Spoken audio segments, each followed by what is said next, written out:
A goalkeeper is taller than the man in front of him. The ball is in the air, and in less than 1 second, a fist, disguised as a header, will divide a sport for the next 40 years. This is not one story, it is 5.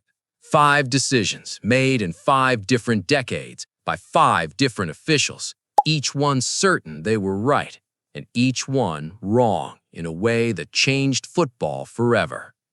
Here is the strange part. Football has spent 60 years building better ways to see the truth. Better cameras, better replays, sensors buried inside the goal line itself. And still, somehow, the arguments never stop. By the end of this story, you'll understand why perfect officiating might be a promise this sport can never actually keep. Let's start where it all began. Mexico City, June 1986. Argentina and England are not just playing a quarterfinal. They are playing 4 years after a war neither country has fully buried, a brutal, short conflict over a scatter of islands in the South Atlantic that cost hundreds of lives. Nobody says this out loud before kickoff. Nobody has to. Everyone in that stadium feels it. Diego Maradona is 25 years old, and he is about to have the strangest, most brilliant 90 minutes of his career. In the 51st minute, the ball drops into England's penalty area. Maradona rises to meet it. So does England's goalkeeper, Peter Shilton, half a foot taller and better placed to win it clean.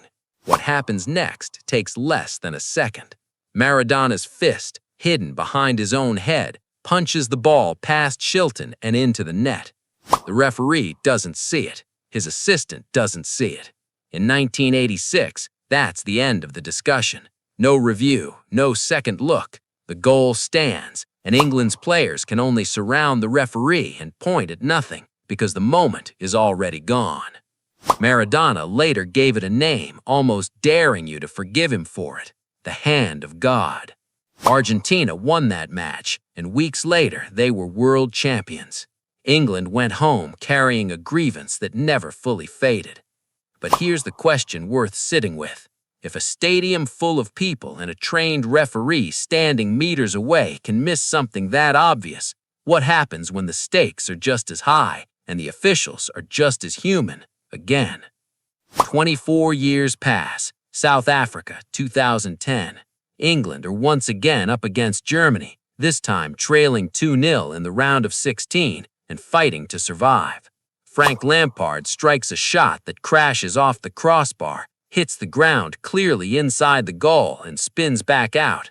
On the giant screen above the pitch, replays show it instantly. Everyone in the stadium can see it. Everyone watching at home can see it.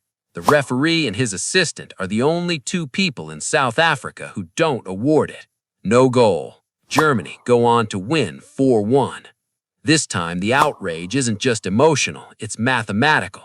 The ball crossed the line by nearly a foot, and now there's video evidence that can't be argued with, only ignored. For the first time, football's governing body can't hide a mistake behind the excuse that nobody could have seen it. The cameras saw it. Within a few years, goal line sensors are quietly installed in stadiums around the world. One heartbreak turned into a piece of engineering. You'd think that would settle things. It didn't, because technology can tell you where a ball is. It still can't tell you what happens inside a penalty area when nobody blows the whistle at all. Rewind 1 year earlier to London, 2009.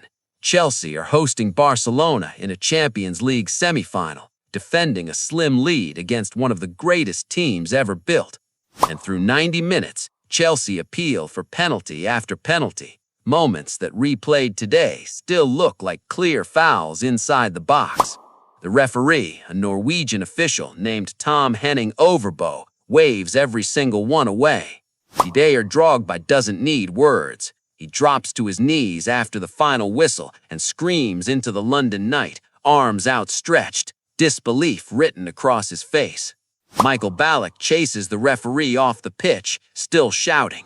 To Chelsea supporters, this remains one of the great injustices in the competition's history. To others, it's simply a hard night made worse with hindsight. Either way, one man's judgment, made under enormous pressure, became a scar that still hasn't closed. Notice something about all three of these moments so far. None of them involve a bad person, just an impossible job done in real time with no way to press pause. South Korea and Japan, 2002. The World Cup itself and one of the tournament's biggest stars is about to feel how much pressure that job can carry. Italy face co-hosts South Korea in the round of 16, a tense match already with whispers that decisions are quietly favoring the home nation. In the second half, Francesco Totti goes down inside the box. Instead of a penalty, the referee shows him a second yellow card for diving. Totti is sent off. Italy, down to 10 men, lose in extra time. South Korea advance. Back home, the reaction goes past anger into suspicion. Newspapers openly question whether the result had been shaped by something beyond the game itself. Some of those theories never fully died. What's certain is simpler and sadder. One card, shown in one instant, ended a nation's tournament. Which brings us back, finally, to where the story of controversial goals actually began, decades before Maradona was even born into a football shirt. Wembley Stadium, London, 1966, the World Cup final. England against West Germany, tied deep into extra time. Geoff Hurst strikes a shot that cannons down off the underside of the crossbar. Did it cross the line? There are no cameras built for this kind of certainty yet, no goal line technology, nothing but human eyesight and a coin flip of trust. The referee turns to his linesman. The linesman says yes. The goal stands. England win their only World Cup that day. And still, more than half a century later, German fans will tell you that ball never fully crossed the line, while English fans insist it obviously did. Nobody will ever know for certain, because in 1966, one man's word was the only technology football had. 5 decisions, 5 decades. Notice the pattern now. It isn't chronological, and it isn't supposed to be. It's a chain, each mistake exposing a gap that the next generation tried and failed to close. Wembley showed the world that a single eyewitness wasn't enough. 40 years later, that exact gap let a Lampard goal disappear in broad daylight and finally forced the sport to build cameras it should have had all along. But cameras couldn't fix Ovrebo's night in London because some fouls happened too fast, too tangled for any lens to fully untangle. And no technology on earth was ever going to stop a referee in Mexico from being fooled by a fist disguised as a header. Football has changed enormously since 1966. Faster players, smarter stadiums, sensors in the goal line, cameras from a dozen angles, officials watching screens pitch side, and the arguments still haven't stopped, which tells you something the sport itself may never fully admit. The mistake was never really the problem. The mistake was always going to happen.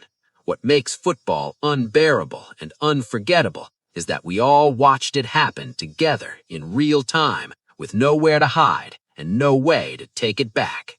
Maybe football was never meant to be perfect. Maybe that's exactly why the world never stops watching.